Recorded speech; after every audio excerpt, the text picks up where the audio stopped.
Hello, everyone. My name is Chrism, and I'd like to welcome you to this conversation about your Kundalini activation experiences.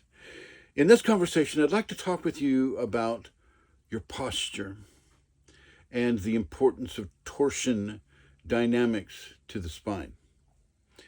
In the United States and Western Europe, we are not guided on how to sit or stand appropriately.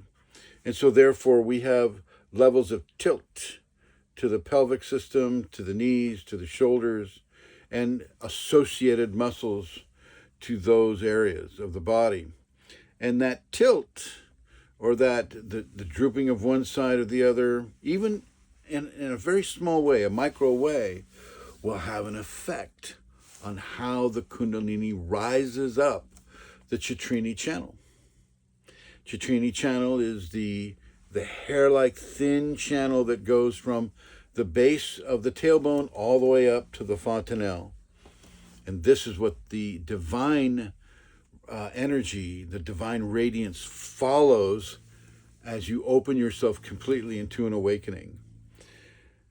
So it's very important to look at how you stand, how you sit, what your posture is when you're standing or sitting. And some of you may have a mild form of scoliosis, causing a torsion in the spine one way or the other. And this can also be due to karmic inference, a karmic activity that is happening to you. But if you know this, you see, if you understand this knowledge that I'm giving you right now, you can take remedial efforts.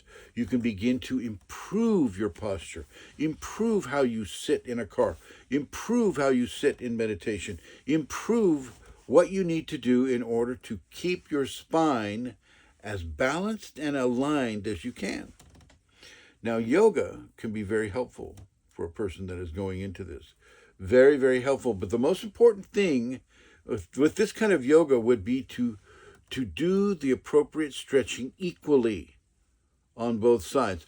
But if you do notice a scoliosis-based tilt to one side of your body, so, there's the right shoulder is all the way up, the left shoulder is drooping, or vice versa, such as this, and it creates an activity on that side of the body, well, then you want to create a corrected posture that allows that tilt to rise up into a balanced format.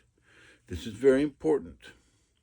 Once again, we are not taught how to sit or stand appropriately in our society, but yoga can help with this. There's a technique called scroth within the scoliosis community, and they would know about that. And I may talk on that in a future video. But these are dynamics that are completely important to the flow of grace from the base of the tailbone, the last three vertebrae of the tailbone, all the way up and through the top of the head. These are very, very important dynamics, and I want you to pay attention to them within your own body, your own life, your own level of grace. Thanks for watching.